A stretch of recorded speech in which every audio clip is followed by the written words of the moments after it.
Hello there, listeners. It's Laura Yarber-Lloyd, your host of A Flair for VIP Events, here with an episode in the Iconic Events Series, where we explore the world of truly unforgettable, bold, and iconic events and the people who bring them to life. I'm excited to have Anna Cottle on today's episode. Anna has a really interesting background, and I know that you're going to love listening to her story.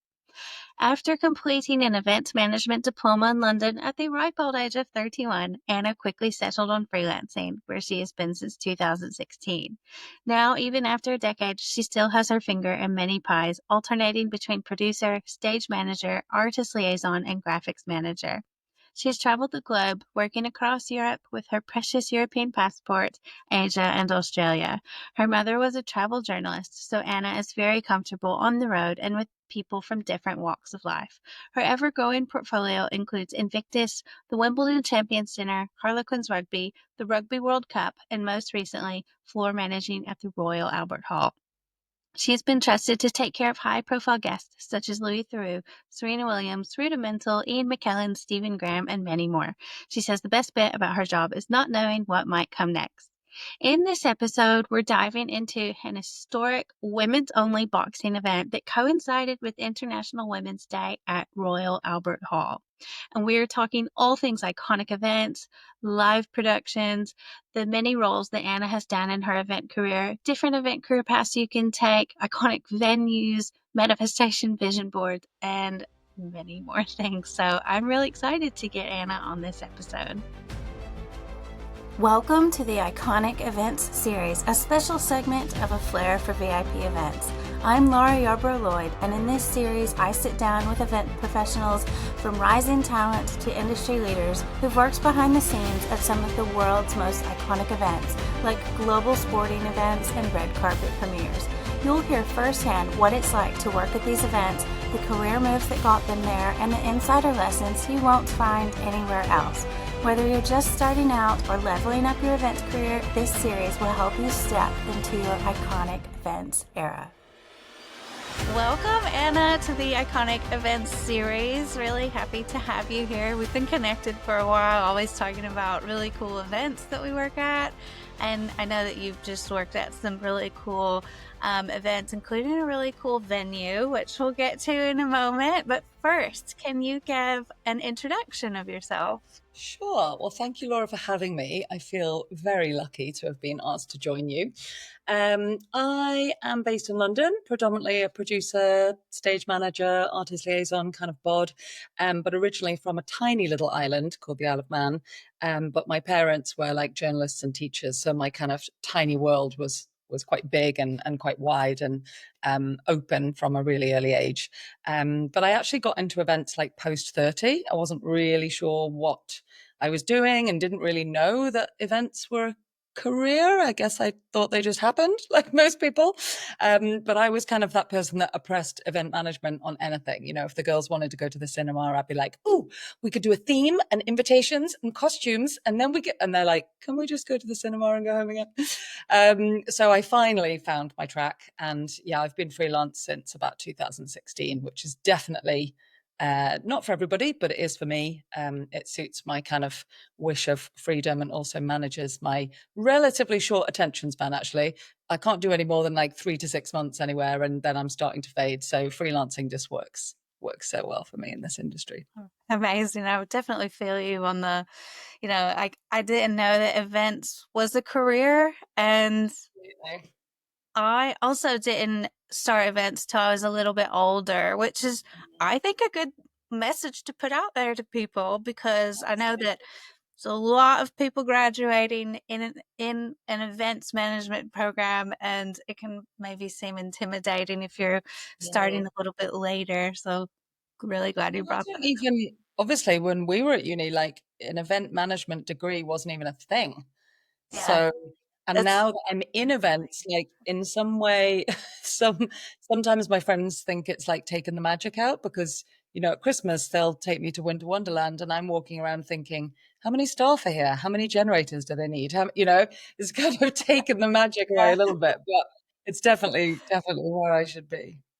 Yeah, amazing. Yeah, there were no event management degrees where I went to university, so It's just not a No. popular thing back then.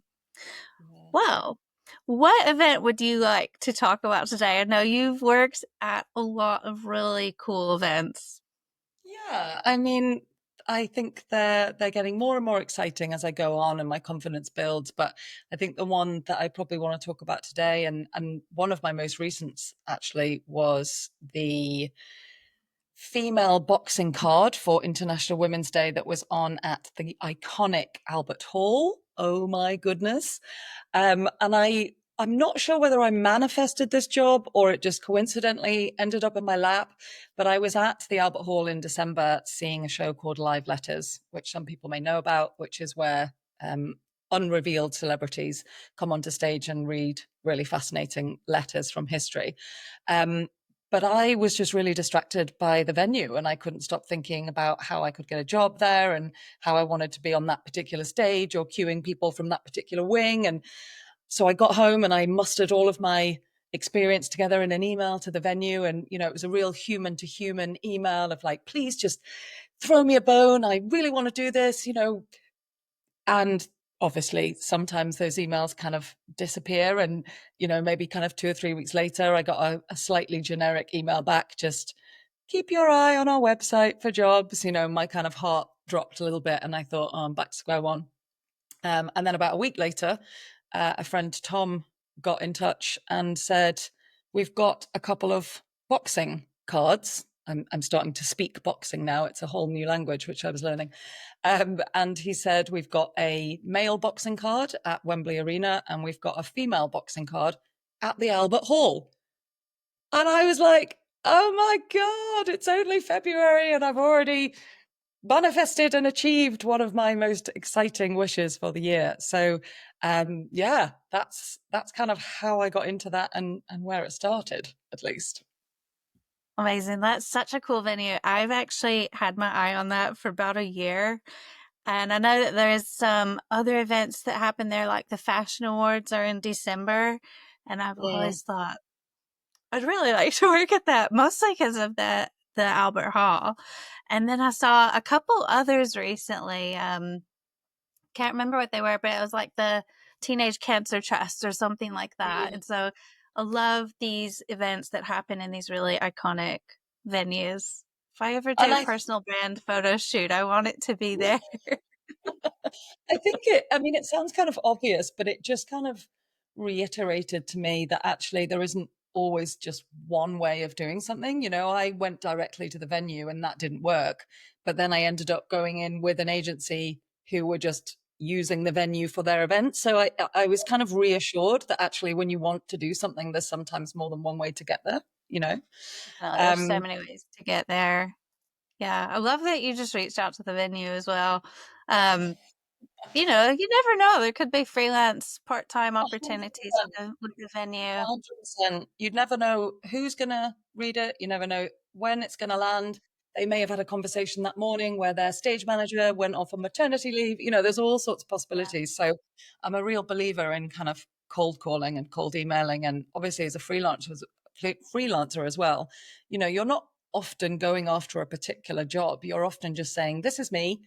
If you have any roles come up that are Anna shaped, then now you know that that might fit together. So it takes the pressure off a little bit to just have it as a I want to make friends kind of angle.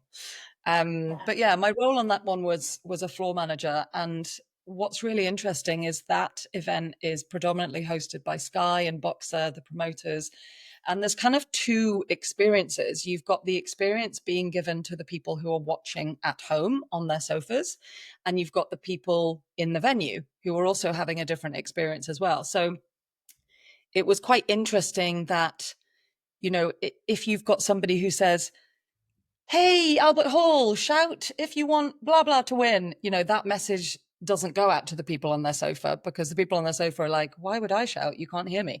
So it's really interesting to kind of watch these two groups kind of work simultaneously. So yeah, I was looking after the sports presenter who was looking after the venue attendees. So it was really great that she was, getting the hype up in the venue and shouting about statistics and really cool facts about the upcoming boxers and, just really trying to get that energy up. as well. It was really exciting, really exciting. And it was Super full. cool. It was for a female boxing card and it was full. And I couldn't have been prouder. It was so That's really exciting. cool. Yeah. So what you're a floor manager, what does that look like on the day? So Did you work a little bit before? What yeah, was I your mean, we had a couple of calls before, just because when I get given an on-site only role, even that's all that the budget can cover, I'm still like, please, can we just have a phone call or send me a deck or a Excel document or some kind of schedule just so I have a slight forward foot on the day. So I had an understanding of the running. I knew kind of when my sports presenter was going to be talking because basically they talk to the venue when the adverts are being played on the TV. So that's kind of how the dance works. So yeah, I turned up kind of around lunchtime, made sure that I knew where the ring was and where the camera was going to be and setting up those cameras and making sure that that sports presenter knew, the scripting and her slots and things like that. And then the other part of what she was doing was interviewing fans as well. So sometimes it would just be like, hi, do you like boxing? Blah, blah, blah, having a nice little chat. Or sometimes they would play a kind of interactive game where they could get the audience involved. So I had to kind of go out into the audience and find these fans. And, this is like the beginning of the night. They're just humans. So I'm trying to kind of guesstimate, like, okay, he maybe looks like a boxing fan, and that kid has got like a boxing club jacket on. So maybe she knows something about boxing. So I'm trying to kind of, I guess, navigate who would be good on screen, right? Like that's you want them to be people that are not too shy or not too confident.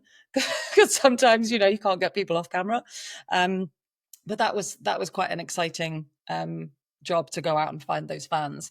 And then obviously once the actual boxing card started, it was about queuing her, via the show caller and making sure that she knew when she was talking to the venue and when she wasn't talking to the venue. And yeah, lots of concentrating on timings. amazing. So what experience did you have prior to this that you think like got you that role? Because you said your friend reached out to you and knew that you'd be a good fit. What experience was useful for that? I mean, I've done quite a lot of artist liaison so far. It started off in like 2017, maybe looking after the rugby legends at the opening ceremony for the Twickenham World Cup. And I'm not quite sure why, to be honest. Artist liaison wasn't something I went after, but I have a comfortable confidence with people, which I think has come from my mom. She was a journalist in the 80s, and I was kind of taken everywhere with her. And as a very small child, I was just kind of given to people to look after while she was busy, journalism and interviewing people and things like that. So I have a kind of, I guess, built up natural comfort with people. And, also looking after VIPs, there is an element of I'm here to make you look good. So it's not the kind of pandering. I don't tend to get nervous by people from different walks of life. I'm very confident. And it's that kind of like, hi, I know you're a big deal, but I'm also here to make you look good. So if I'm trying to usher you along, it's not because I don't respect you, it's because I want you to be in the right place at the right time, et cetera, et cetera. So I think the kind of being capable of dealing with people from all different walks of life and different parts of the world and stuff is probably what they picked up on, I think. Cool. I mean, it's not the same background as me, but I'm from the South of the US and everybody you meet is your friend. So, Yeah. and like you want the Southern hospitality, the warmth. And so You're I, American, I though. like that kind You of guys are role. warm and lovely. Where British people aren't warm and lovely. We have to work a lot harder. So Reserved. You're reserved. exactly, You're exactly. lovely. You're just reserved. You guys are just naturally lovely. We've got to work harder. Yeah, I love this kind of role because I I grew up like really shy, Mm. and it's actually a role that would seem on the surface is really intimidating. You're constantly having to go up to somebody, or whether it's a celebrity or telling someone no, or even kicking someone out and or anything like Yeah, that. But it's surprising what these little things of how you grew up will influence your career as you get totally. older. Totally. And yeah, age helps obviously because you get more confident and you learn a lot about how people want to be dealt with and how they don't want to be dealt with. And I mean, especially my experience of VIPs in inverted commas is that often, and this is a sweeping statement, but sometimes the people around them can be harder work than the people themselves. Yeah, Um, exactly. you bust a gut getting a particular rider item for like 3 weeks before, and then you arrive, and the actual VIP is like, "Oh, I don't even like that. Don't even know why it's on my rider." And I'm like, I Yeah. spent 3 weeks trying to get Jamba Juice into a country that doesn't have it, that kind of thing. So yeah, I think it's a nice position to be in, and I think that people with our experience, I think, can reassure those kind of VIP roles quite quickly and quite easily that we are, there to take care of them, but also very confident in our roles as well. And I think that, fear is contagious, but I think confidence is contagious as well. So I think it's a nice, yeah, nice position to be Oh, in. good point. Yeah. Fear and confidence are both contagious. And I like the point that you made that you can reiterate to them you're there to make them look good. Totally. Yeah, because Totally. And people can be hard to wrangle like a lot of times at these kinds of events. yeah, and I think, you never know where people are coming from. When I've done the Wimbledon Champions dinner, these champs turn up and they might have been playing tennis for 9 hours, and then they've traveled across London to the dinner and they're so completely exhausted and spaced out. And, if they turn up and I say, right, we're going to do this first, and then we're going to do this, and then we're going to do this, and then we're going to do this, their heads are going to explode. So sometimes you have to kind of read the room and be like, I'm just going to give this person a small nugget of information, and then once we've done that, we'll move on to the next. And it's really being able to read the room, and I think having an understanding of their experience with the event. Sometimes at that event you have people like Djokovic, who's won about 800 times and knows exactly what he's doing, and then sometimes you might have a much more junior player who's done an amazing job to win Wimbledon but is completely inexperienced in what the day holds and what the expectation is of them. And yeah, I guess it's just trying to be as clear as possible with them about what the expectation is of them, and understanding what their expectation is of you as well, because sometimes they need help, sometimes they don't. You can't go in with a one shape fits all, you know. It's so funny to hear you talk about the Wimbledon Championships dinner because for anyone listening, I work at Wimbledon and Anna works at the Championships dinner. So they're with me right before they're with you. Yeah, And and we've never it's a long day. That last day is it's a long day for us on site. So I can't even imagine going to a dinner right after that. If well, I you're, think it was one that, I mean, maybe it was just before COVID, but I think that Djokovic had played the record length of a men's final. And it was also when the dinner was at a venue that was quite far away from Wimbledon. So he'd obviously had to finish the match, and then he had to do his ice bath and then do all of his interviews and then get changed and then get in a car over to the dinner. And, he turned up at like midnight or something. I mean, it was ridiculous, but it's part of their contract. And yeah, it's a phenomenal day. But yeah, obviously the funny thing as well is that you don't know who's going to turn up until that match is finished as well, which can like affect table plans and running orders and all sorts of stuff. I remember Andy Murray won, and he brought all sorts of wonderful people and friends and family, and then Djokovic won and he came with one person. So the winner really affects quite a lot, the table plan, and when they're going to come out, and what's on the screen and all of that kind of stuff. So it's, yeah, it's those it's last funny. minute things. Because don't you do graphics management sometimes? I do, yeah, I It's do. got to be really stressful at an event like that. I mean, impossible, moving tables around. And even, caterers, are the catering Yeah. people serving X amount of people or Y amount of people? The new people that are coming, do they have dietary? Everything has this kind of domino effect. And that's why you have to have so many people involved, because they're all over it. They're like, okay, I'll sort out the dietaries. I'll sort out his chair. I'll put his name on the sheet. It's this incredibly, yeah, wild time at that last minute. As soon as that trophy is lifted, it's kind of like, right, all hands on deck. Yeah, incredible. So you're really good at the last minute. You're unflappable. That's what somebody called me once. I was like, am I really unflappable? But I think that that's a really good word for you as well. Unflappable.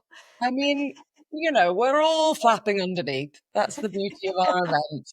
And, on the Wimbledon thing, not knowing about those timings, you have to remember that a lot of the time the audience in the room don't know when things are meant to happen. Yeah. So if they happen at a different time, it's fine. You just Yeah. need to not, they will never know that it was an hour before or an hour afterwards, but it is that, yeah, we're all flapping underneath, but as long as nobody important sees it, then it's, yeah, you can get away with it.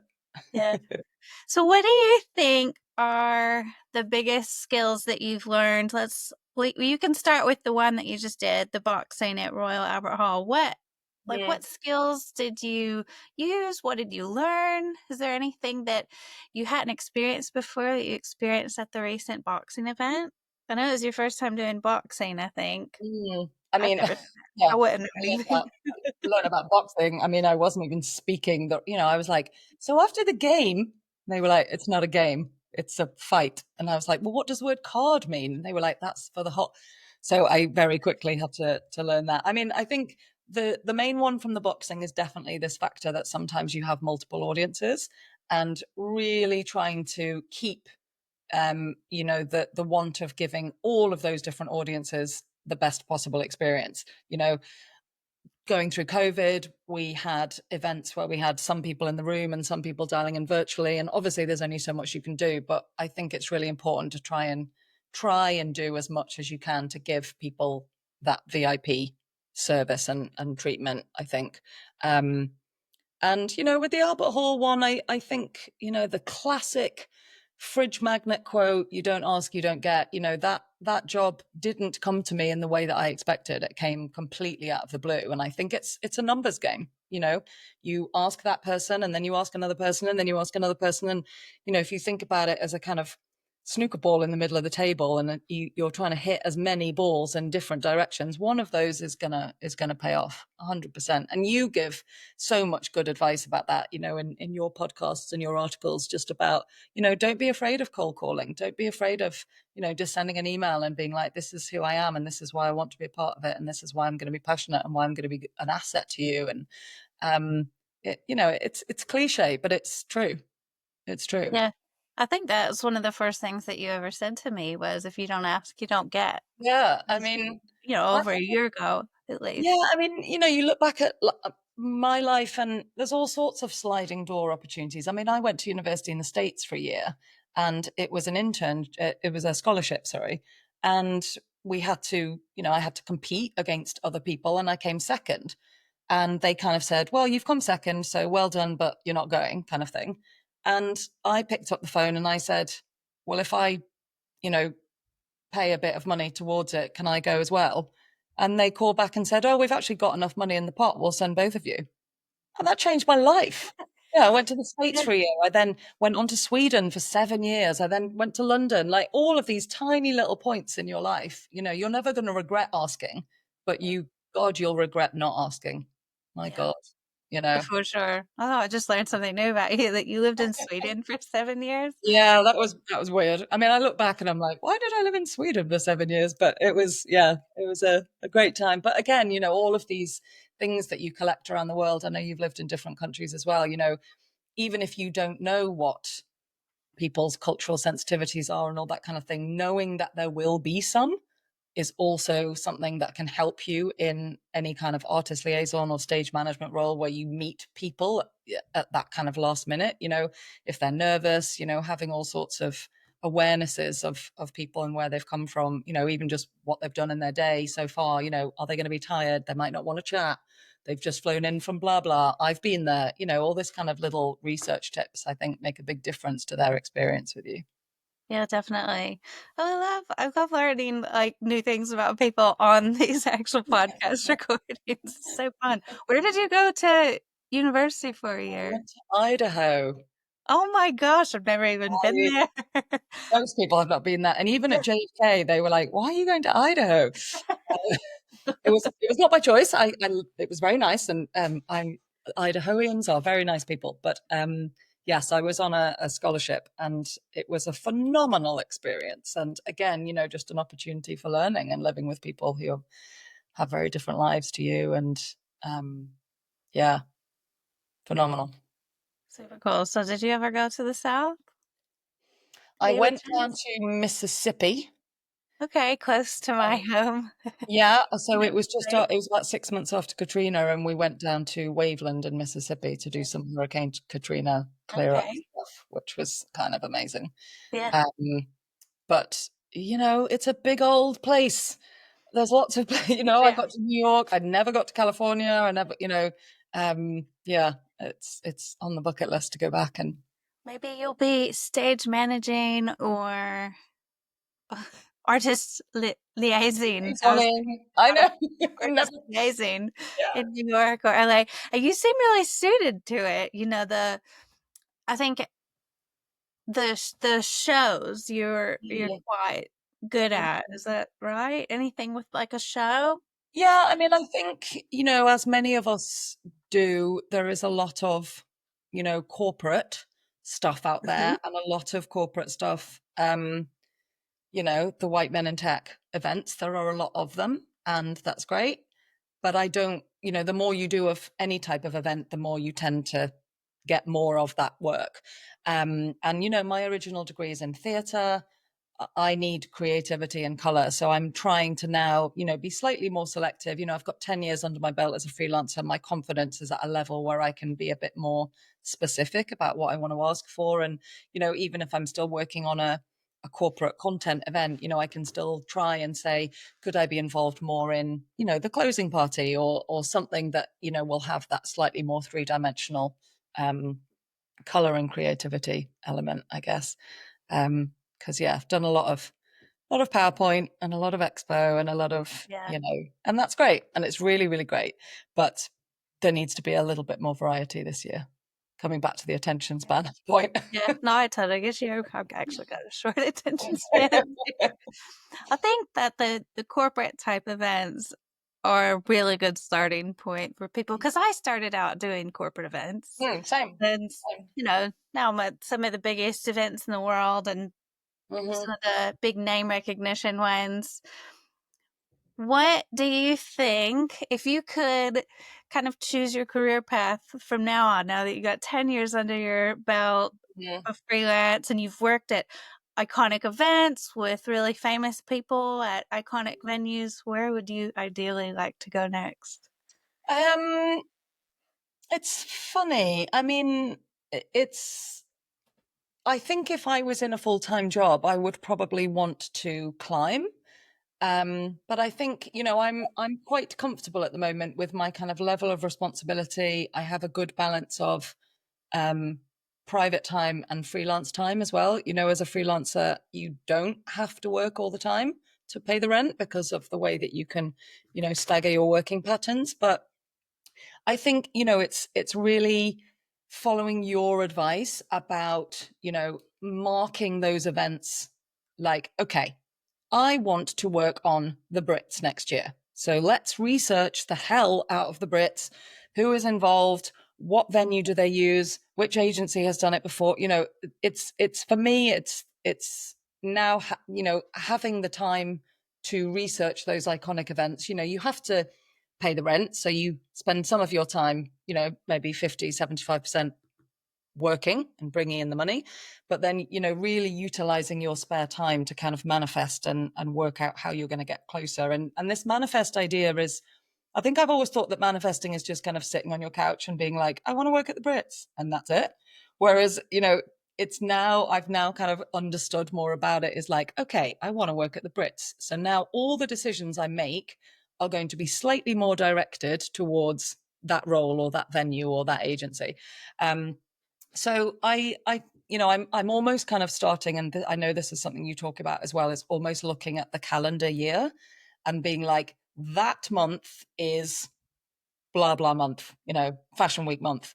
That month is Wimbledon month. That month is Euros month. And because I'm now in a position where I kind of take work, and then somebody reaches out and says, somebody said, oh, do you want to work on Cannes Cannes Lions. And I was like, oh, of course that's then. And I've taken something else. So I guess what I'd like to do this year is to look ahead a little bit and maybe be a bit more intentional with the work that I take, as opposed to kind of just filling the diary and being like, oh yeah, that's colourful, I'll put that in that slot.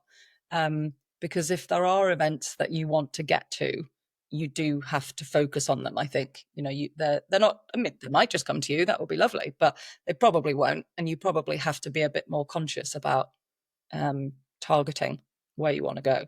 But it's also a learning. I sometimes I'm like, right, I pretty much know who the agencies are in this country.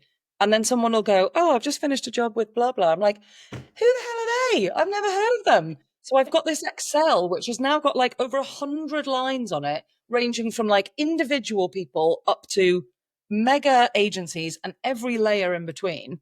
And I think there's just so much work out there. I don't mean work that is available to me. I just mean there is so much happening Yeah. that it's just a ridiculously exciting industry to be in.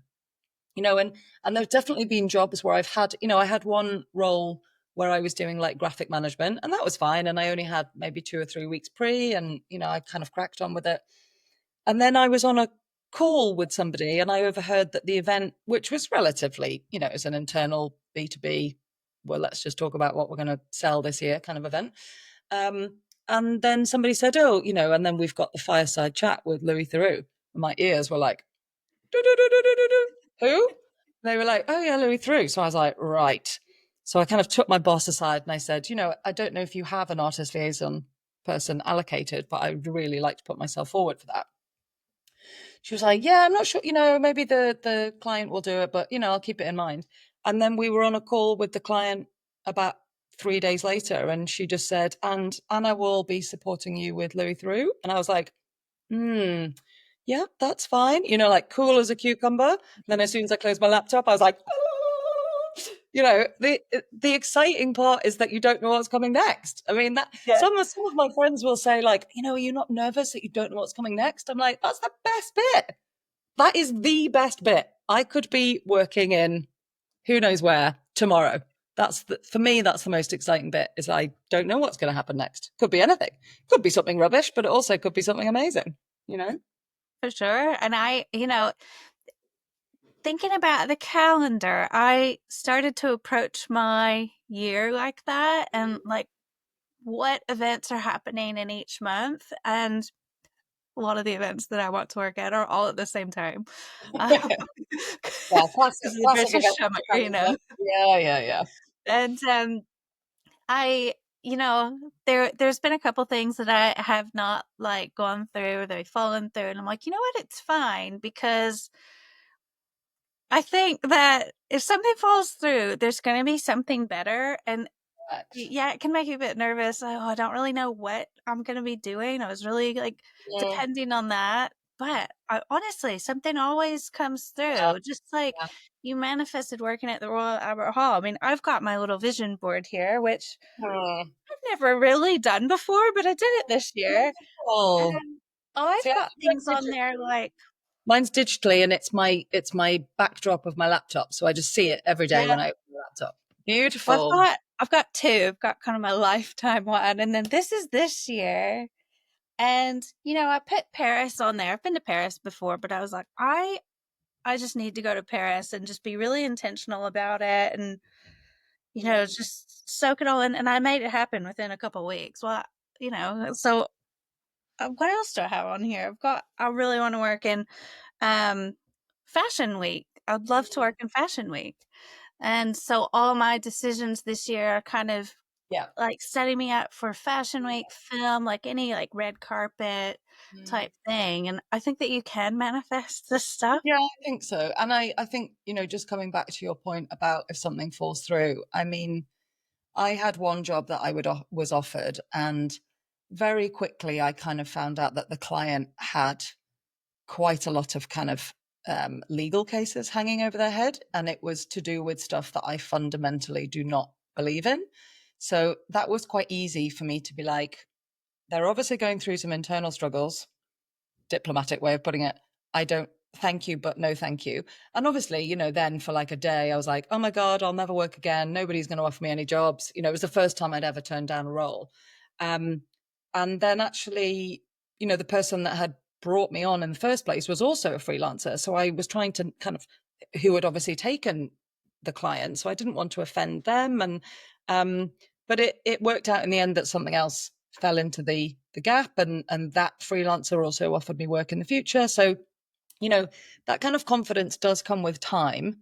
But there's also the kind of moral thing, and there's you've got to pay the bills, but also there's probably things that you're like, that's not really, not really for me, or it has a different belief system or things like that. So whilst if you dug too deep, you'd probably find out that everyone is a bad guy. But I think as you go through your career, you also build up that confidence of just being a bit more selective. I think, which is it's a privilege, a huge privilege, Yeah, actually. totally. I'm really selective these days. Because I started in corporate events, they're really easy for me, but they don't bring that, like, Mhm. I really want to work on corporate events. I will, but you know, there's some events that I just want to work at so bad that I will, you know, turn down work just on the chance that something does happen.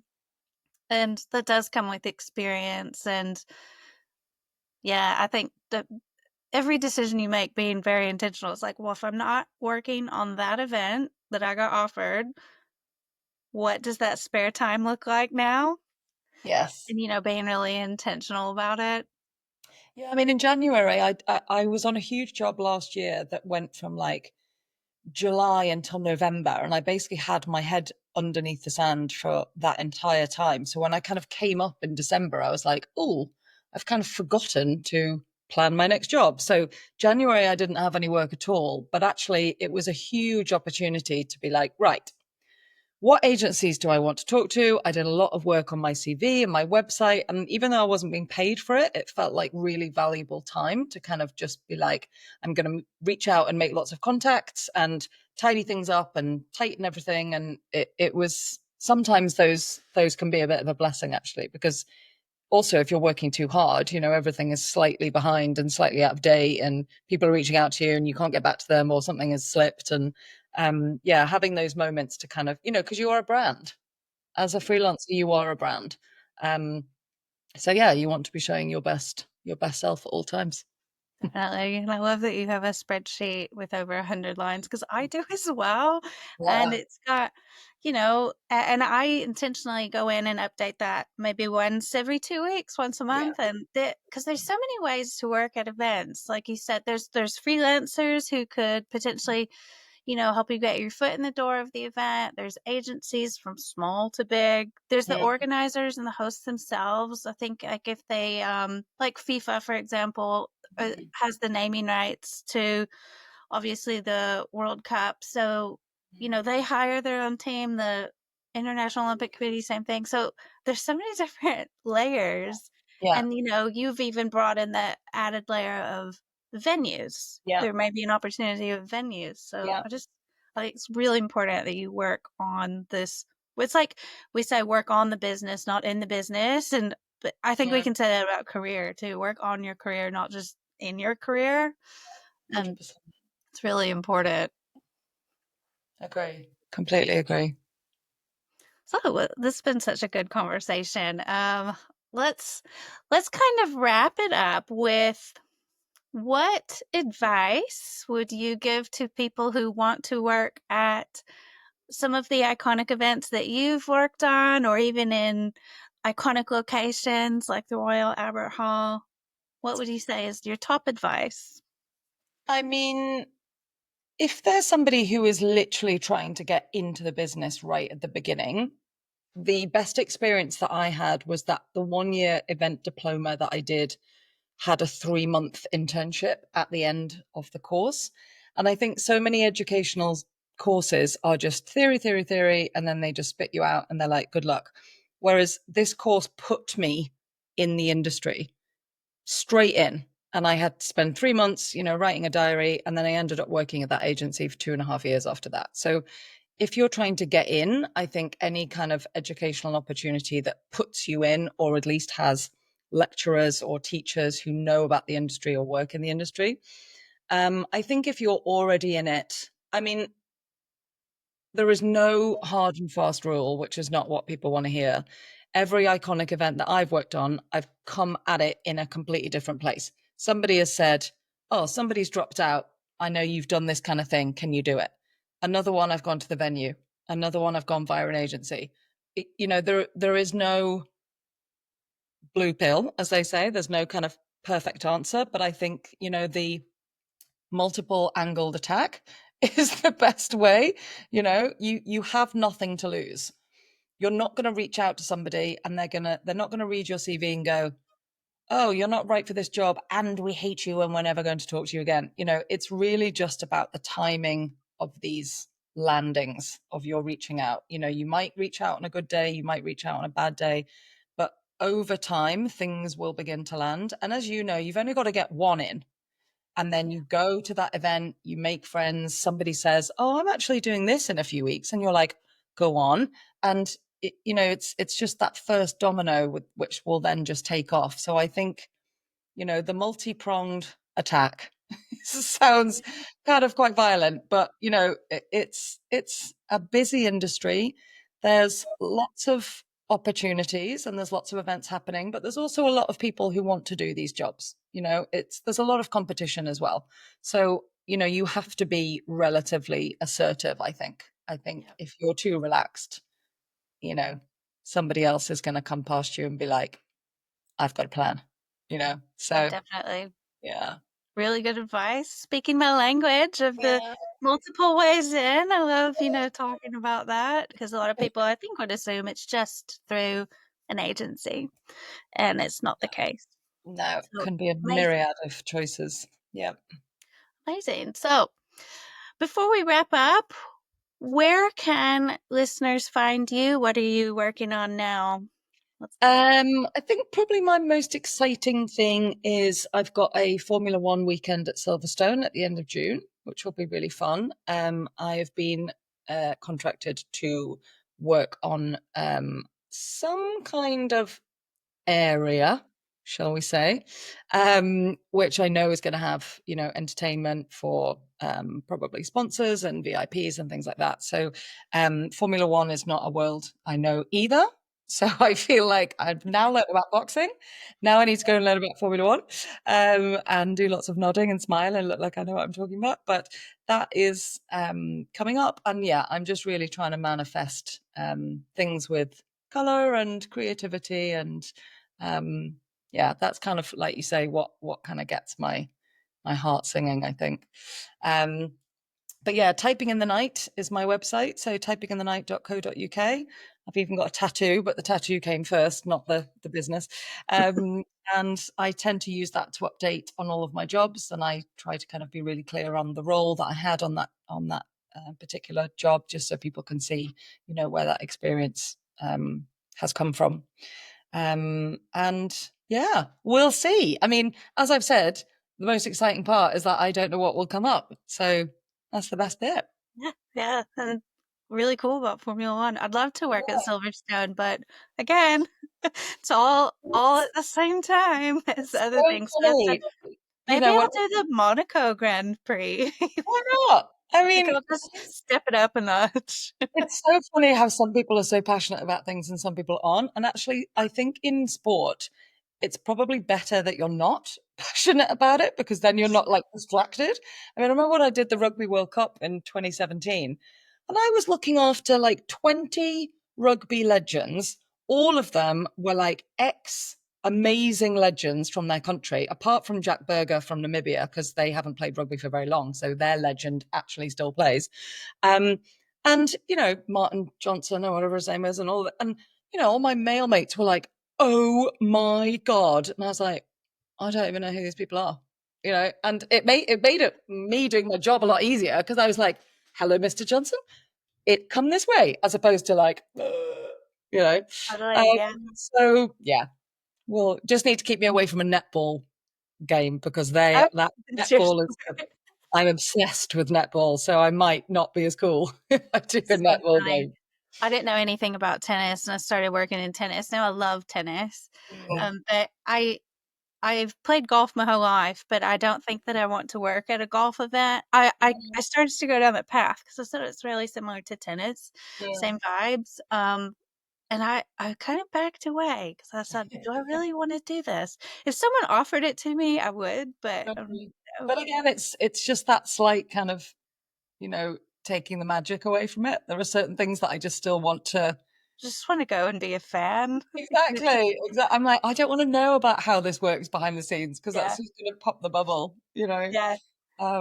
But yeah, who knows what's going to come up? But it's been a strong start this year, and hopefully the excitement will continue. Amazing. So I can't wait to see what you get up to. And I'll put all of your details, your website, LinkedIn in the show notes for people to Amazing. find Thank you. you, Laura. Thank you so much for having me. It's been such a nice chat. You're welcome. So I'm going to wrap up this episode in the Iconic Event Series. And thank you again for coming. Thank you so much. That's a wrap on this episode in the Iconic Events series, and a huge thanks to Anna for joining and sharing all of our insights about iconic events, iconic venues, iconic event roles, and more. If you loved today's episode, please leave a review, like, follow, and share it with other event pros who are dreaming of working at iconic events. And don't forget to connect with Anna. All of her details are in the episode notes. And stay tuned because I've got more amazing guests lined up to explore the world of iconic events. Don't forget to connect with me on Instagram at Laura Lloyd Events, and A Flair for VIP Events on YouTube at Laura Yarbrough Lloyd, and on LinkedIn, I'm the only Laura Yarbrough Lloyd. I'll see you next time when you undoubtedly will have a little bit more flair for VIP events, and you're going to enter your iconic events era. Thank you so much for listening, and I'll see you next time.